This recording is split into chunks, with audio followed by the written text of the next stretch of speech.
ఆదిలాబాద్ పట్టణంలో విశ్వ హిందూ పరిషత్ బజరంగ్ దళ్ గోరక్షక్ ఆధ్వర్యంలో భగత్ సింగ్ జయంతి వేడుకలు ఆదివారం ఘనంగా నిర్వహించారు. మొదటగా భగత్ సింగ్ విగ్రహానికి పూలమాలలు వేసి నివాళులర్పించారు. బజరంగ్ దళ్ గోరక్షక్ సభ్యుడు సంతోష్ సింగ్ ఠాగూర్ మాట్లాడుతూ భగత్ సింగ్ భారతదేశ స్వాతంత్ర్యం కోసం పోరాడి అతి పిన్న 23 సంవత్సరాల వయసులోని ఊరికంబం ఎక్కారు. తాను చేసిన త్యాగం మరవలేనిదని అన్నారు. ఈ కార్యక్రమంలో మేకల ప్రశాంత్, బుర్రి సుధాకర్, గోపాల్ సింగ్, గుర్మిత్ సింగ్, శ్రీరామ్ శర్మ, ఆది సంతోష్, సతీష్, లింగన్న తదితరులు పాల్గొన్నారు.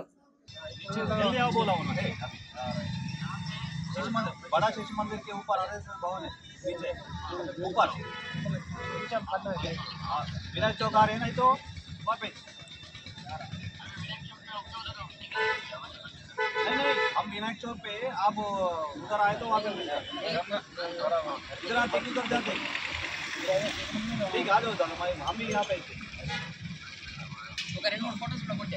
ఫోటోసా చెప్పండి. ఈరోజు మన భారతదేశ భక్తుడు ధర్మ యోధుడు భగత్ సింగ్ జీ గారిది ఈరోజు జన్మదిన వేడుకలు హిందూ సంఘాల ఆధ్వర్యంలో జరుపుకోవడం జరుగుతుంది. 23 ఏళ్ల వయస్సులోనే ఈ భగత్ సింగ్ జీ మన దేశం కోసం ధర్మరక్షణ కోసం ఉరి కంబం ఎక్కినంటి గొప్ప వీరుడు భగత్ సింగ్ జీ. ప్రతి ఒక్కరు కూడా దేశభక్తిని చాటుకుంటూ భగత్ సింగ్ జీ అడుగుజాడలో నడుస్తూ మన దేశ రక్షణ మన ధర్మ రక్షణ చేయాలని ప్రతి ఒక్క భారతీయుని కోరుకుంటున్నాం. మన దేశం ఈరోజు ఉంది, మనము ఇలా ఉన్నామంటే కారణం ఇలాంటి మహానుభావులు.